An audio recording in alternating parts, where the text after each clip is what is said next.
Ladies and gentlemen, boys and girls, fellow seniors, graduation is not a sad occasion. It is not something to cry and get hysterical about. Granted, there is a possibility, in fact a high probability, that we will never see each other again. But that's not so bad, is it?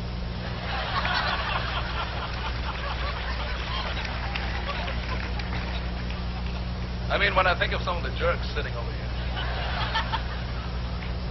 No, I'm just kidding. I'm just kidding. I do love most of you. We've been together for 4 years now, and it's hard not to form close ties among us. You see, this is not, in case you didn't notice, one of those crowded state schools with 50,000 students and professors breathing down each other's necks and still never getting to know one another.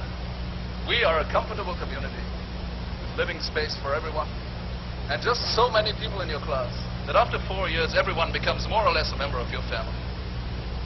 Maybe I'm exaggerating a little, but I do believe we get along fine here. We had some memorable times. I will never forget late night study sessions we had together,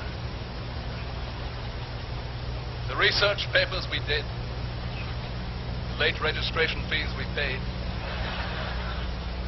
the weekend hikes in the Adirondacks, the day we fell out of our canoe, Steinman Festival, the Oktoberfest, the time we went night skiing on Medill Hall and broke our ankles. We went through all that. It's hard to believe. And look where it got us. Sitting around with a bunch of funny hats on. You look so cute, I can't tell you. Well, you're big kids now. You're ready to face the world. When I look around me, I see adults. That's because there happen to be a lot of parents here today.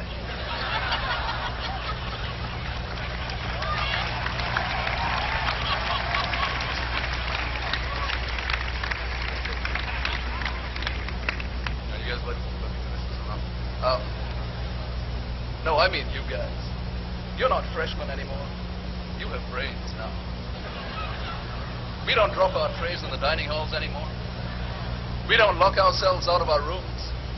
We don't drink our beer from a big plastic container that says New York Yankee.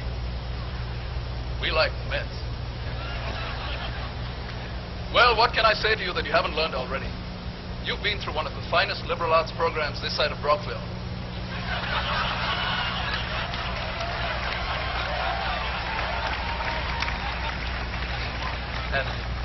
And you're prepared to tackle anything. You don't just have your heads full of numbers and dates and formulas. The difference between you and the students from Clarkson University is that you are human beings.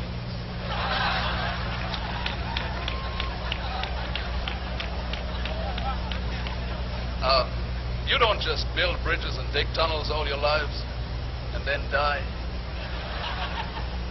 You actually cross these bridges and go through these tunnels and then die.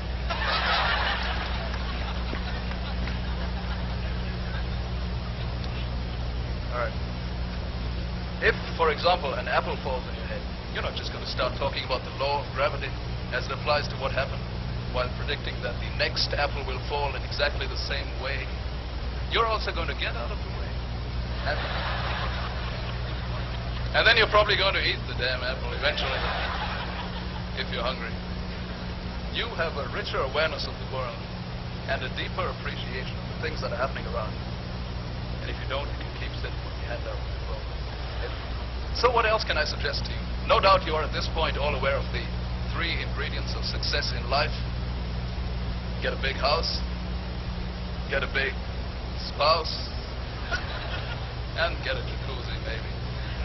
No, of course not. That's ridiculous. What you really have to do is try to get a job. Yes, try hard to get a job. Yeah, that's it. And use the judgment you've gained to play the role you feel is for you. Make yourself happy. I'm not sure how you're going to do. Some of you have some pretty strange ideas, like working with bad publications. I hope our chief guest doesn't take offense at that.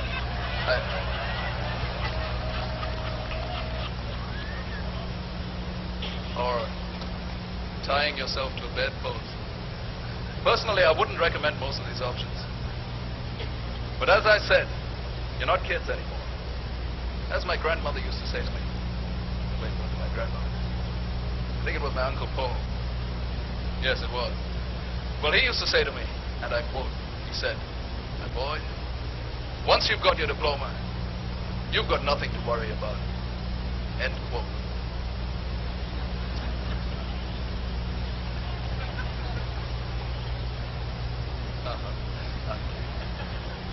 You know my Uncle Paul. You've all seen him on late night. He's the one who tells Dave what to do. Maybe you can all be like him one day. Well, that's probably true what he said, but don't be too casual about it. It's very easy to put your feet up and say, "Hey, Ralph's Uncle Paul said I've got nothing to worry about because I've got my diploma to bring out the wine and wherever else goes with it." But you mustn't do that, okay? Don't do it. Don't be vengeful. You still have to take that final step. I don't want to preach. As a career maybe, not now. Now, you have to use what you've learned. Show what you've acquired. You have to go out into the world as members of the class of '89, which, incidentally, is the best class they've ever had in this place.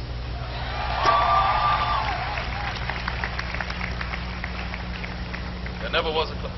I'm trying to create a positive atmosphere. Yeah, there never was a class like ours, and there never, ever will be another. Not in this place, not in any other. And if, let's just say, there ever should happen to be another class like ours, we'll kill them. Because we are the only class of 1989, St. Lawrence University. And if you guys do what I know you can do, then we are going to take over the world. Nothing, nobody can stop us. We will spread our genes everywhere.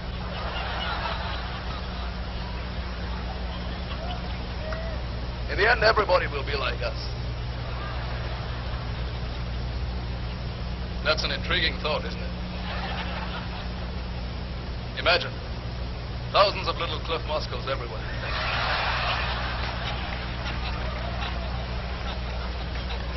Imagine thousands of little Jamie Bakers all over the place. Thousands of Sue Aquillas, thousands of Charlie Sullivans, thousands of John Forrest. What's the matter? Thousands of Julius Johnsons everywhere. It's beautiful. We are the future of this country and every other country. We will be one mighty nation, and it will all belong to us. Some of you might think I've been taking this presentation a bit lightly, and you're probably right. But I deliberately chose not to make too much of a fuss on stage, because I really am going to miss you guys. My flippancy is just a mask.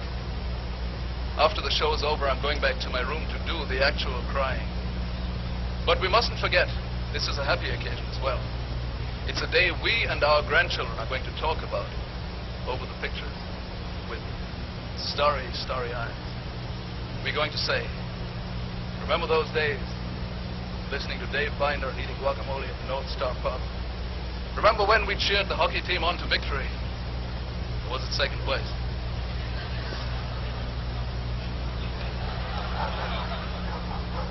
In the final game at Lake Placid. The time we built a 20-foot Dean Howison for the Winter Carnival. And someone knocked it down. It's probably the Dean. Remember chasing the wiffle ball behind Whitman on the beautiful first day of the North Country spring, sometime in late April. I was only a child then. That is the origin of my success. If they had me for St. Lawrence, I wouldn't be director of the National Wiffle Ball League today. So there you have it. We are going to be everything, from wiffle ball directors to nuclear physicists. You have had this unique variety of choices at St. Lawrence, and you have made the choices. Let's celebrate all this today. Cry later. We're going to have these tear-soaked diplomas with us for a long time, so try not to get them too wet. They do tend to wrinkle easily, especially the ones they give you at this place. No, I'm not serious. See, I thought the best thing I could do up here was tell you how wonderful you really are, and put you in the right frame of mind for our coming assault on the world. After all, there's no way I can tell you what to do or what you're going to be. Life is just too unpredictable for that. But I do know you, and I do have a lot of confidence in you. And I know you are going to exceed all our expectations of you, which are pretty low.